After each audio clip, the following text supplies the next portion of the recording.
Bagaimana kita bisa menjalin kerukunan ukhuwah Islamiyah kalau kita tidak mengenal Nabi kita sallallahu alaihi wasallam secara syariat maupun secara hakikat?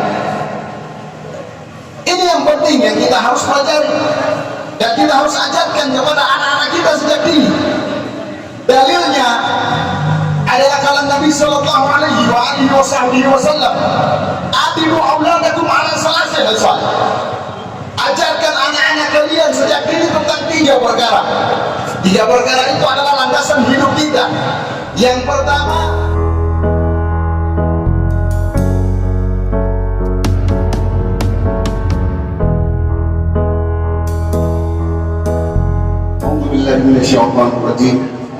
Bismillahirrahmanirrahim. Allahumma salli ala sayyidina Muhammadin wa ala ali sayyidina Muhammad. Assalamualaikum warahmatullahi wabarakatuh. Waalaikumsalam. Alhamdulillah, alhamdulillahil qawiyyu sultanuh, al-wadhihi burhanuh, al-maqsudi fi wujudi karamuhu wa ihsan. Asyhadu an la ilaha illallah wahdahu la syarika lah wa asyhadu anna Muhammadan abduhu wa rasuluh, amma ba'd. Pertama-tama puja dan puji syukur kehadirat Allah Subhanahu wa taala. Berkat rahmat dan kelimpahan rahmat yang begitu dahsyat Allah berikan kepada kita, salah satunya adalah rahmat nikmat nafas, nikmat umur, hingga kita bisa berkumpul di tempat yang mulia ini, terutama kita berkumpul dengan orang-orang yang mulia, guru-guru besar saya, terkhusus kepada abun-abun pimpinan ulama dari Tanah Nangro Aceh Darussalam, dan kemudian guru mulia Al-Habib Haikal bin Husain Al-Akrus. Kemudian tak lupa pula salawat serta salam selalu dan selalu kita panjatkan kepada baginda Nabi sallallahu alaihi wasallam, karena berkat perjuangan beliau telah mengeluarkan kita dari jurang kegelapan menuju ke jalan yang terang benderang.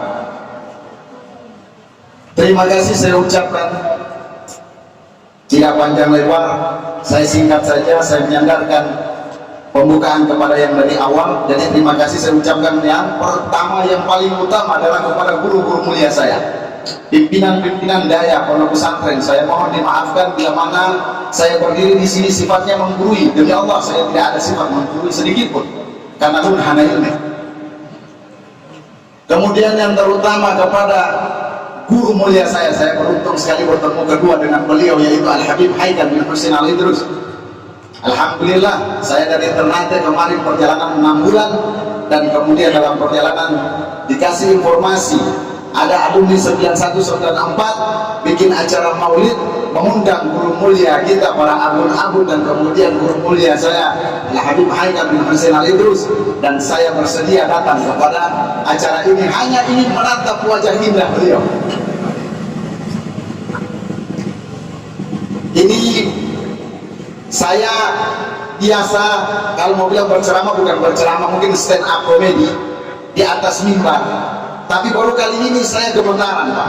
Saya gemetaran, Bu. Kenapa? Karena di belakang saya para alim ulama dari Tanah Nangro Aceh Darussalam, dan di belakang saya ada, di samping saya ada guru mulia lulusan Ta'lim Hadramaut, langsung murid dari Al-Habib Omar bin Hafiz, luar biasa. Semoga beliau dan guru-guru mulia saya doakan saya, semoga saya bisa menapaki jejak beliau, bisa sampai di negeri 1000 wali, yaitu di Tanah Hadramaut Yaman. Kemarin alhamdulillah saya berangkat ke Ternate membawa satu santri dari Aceh, untuk kemudian saya coba untuk melobi dia ke Hadramaut Yaman, dan alhamdulillah sekarang sudah berada di Karanganyar Solo, tepatnya di pondok pesantren Darul Mustafa Al-Habib Saleh Al-Jufri. Semoga insya Allah berkat guru-guru mulia doakan kami, semoga kami bisa melanjutkan perjalanan kami sampai di tanah 1000 wali.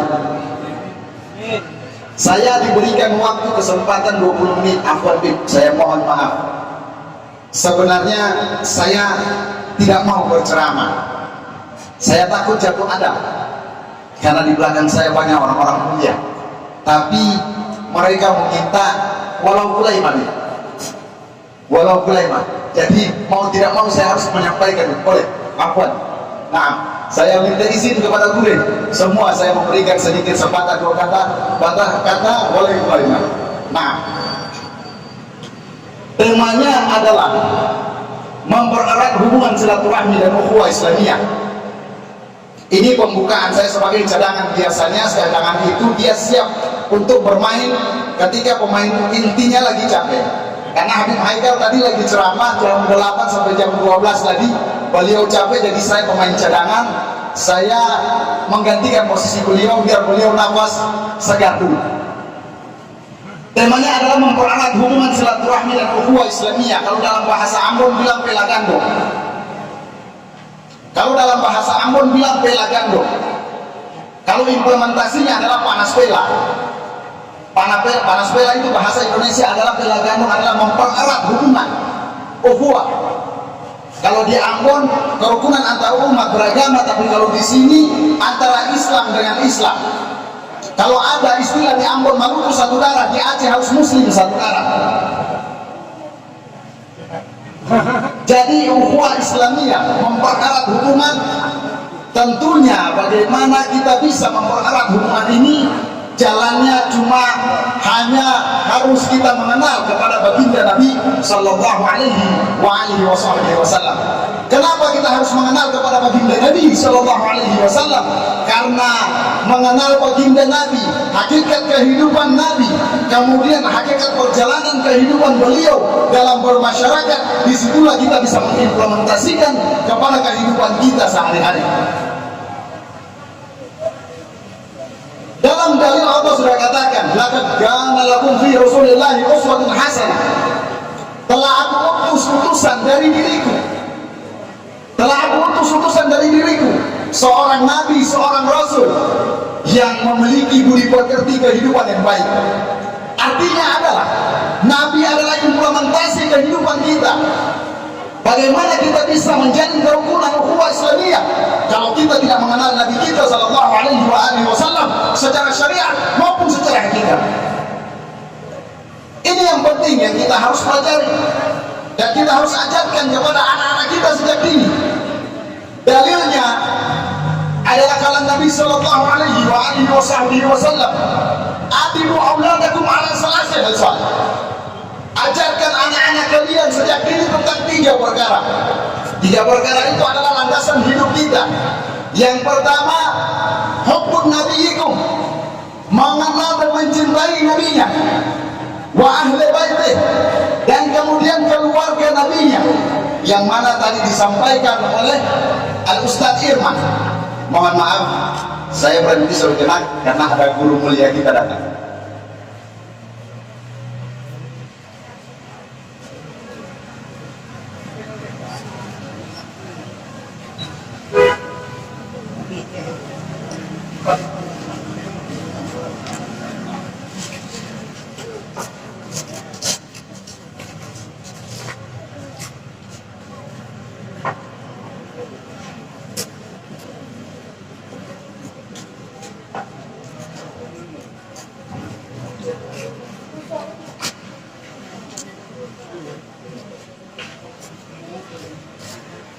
Boleh saya lanjutkan?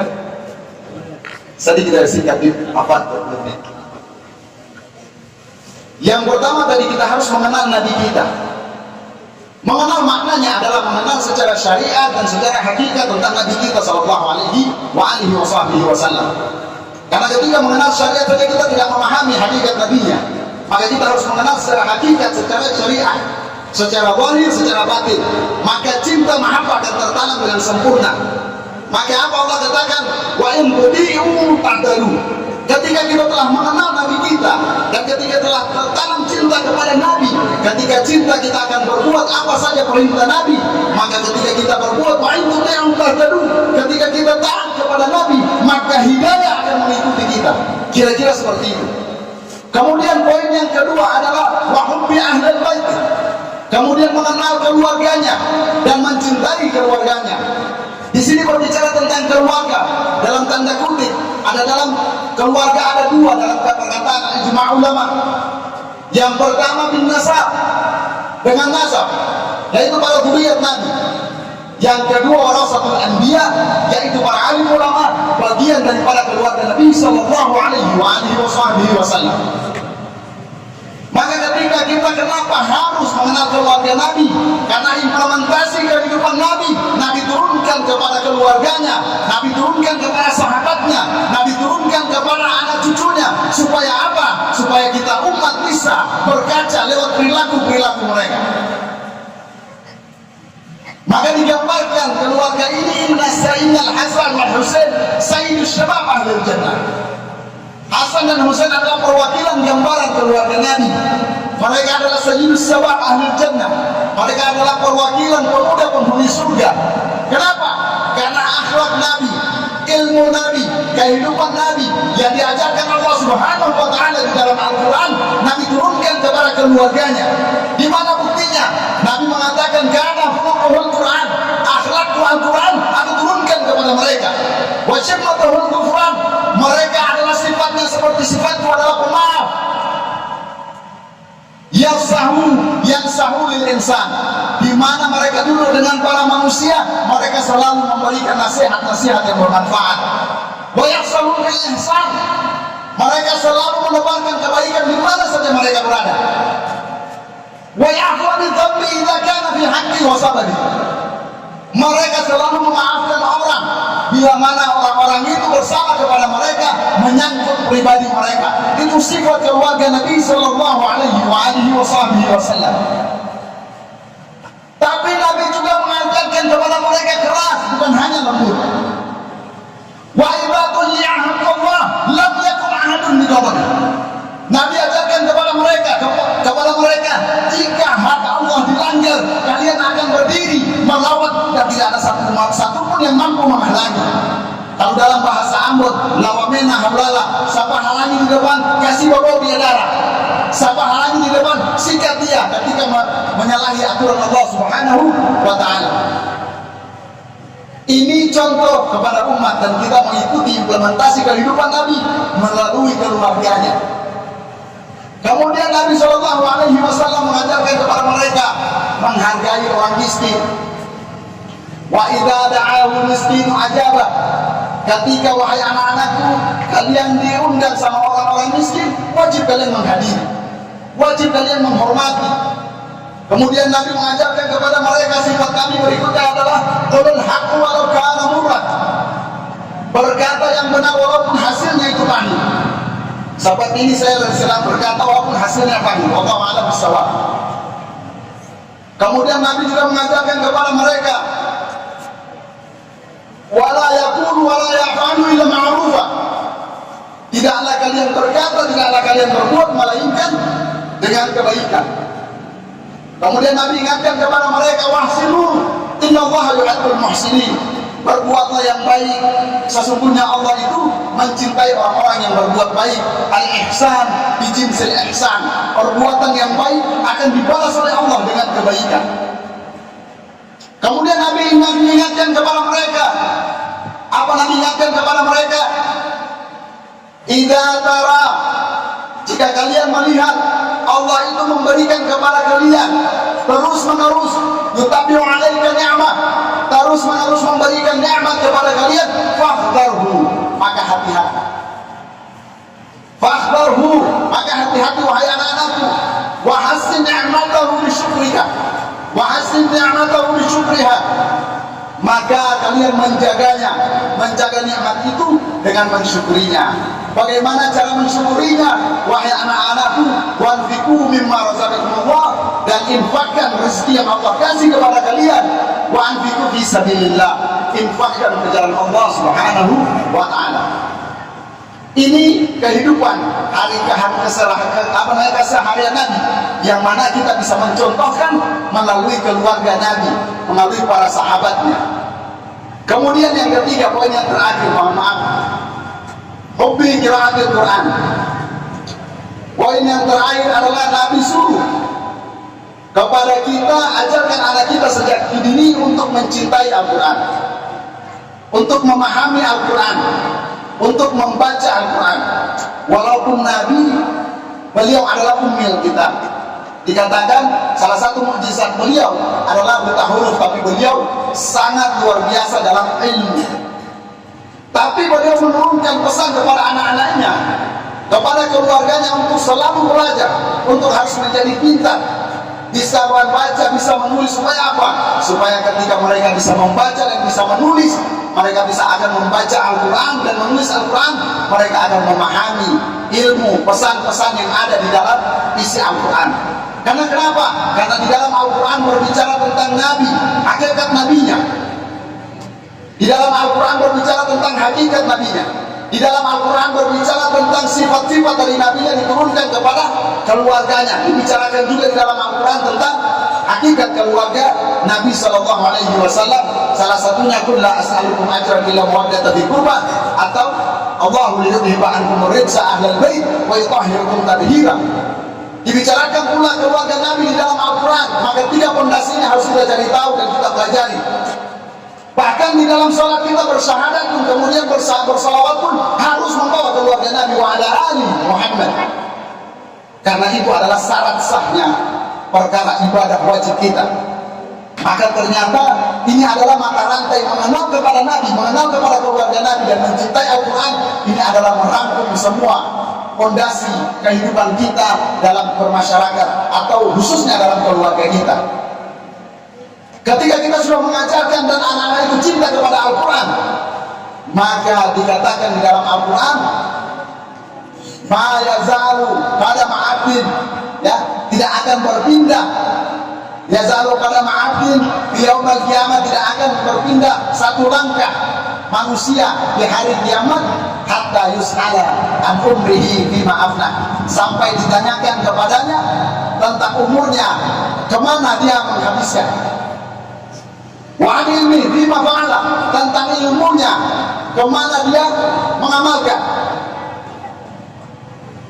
Wa an malihi bima kasabahu wa fima anfaqahu, dan tentang hartanya, dari mana dia dapatkan dan dari mana dan kemana dia belanjakan. Wa an jismihi bima abla, dan tentang jasadnya, bagaimana dia gunakan jasad itu. Maka ketika kita pelajari semua itu ternyata ada di dalam Al-Quran. Al-Quran mengajari kita, mengetahui Nabi kita, mengetahui keluarga Nabi kita, dan sifat-sifat kehidupan yang ada di dalam kehidupan Nabi kita. Mungkin sampai di sini saja. Mohon maaf bila mana ada kesalahan, ini sedikit pembukaan. Nanti insya Allah yang inti akan disampaikan oleh guru mulia kita, Al-Habib Haid bin Husain Al-Idrus. Mohon maaf guru-guru, mohon maaf para habaib. Kalau kiranya menggurui, saya mohon dimaafkan. Tidak ada sedikit pun niat untuk menggurui. Wassalamualaikum warahmatullahi wabarakatuh.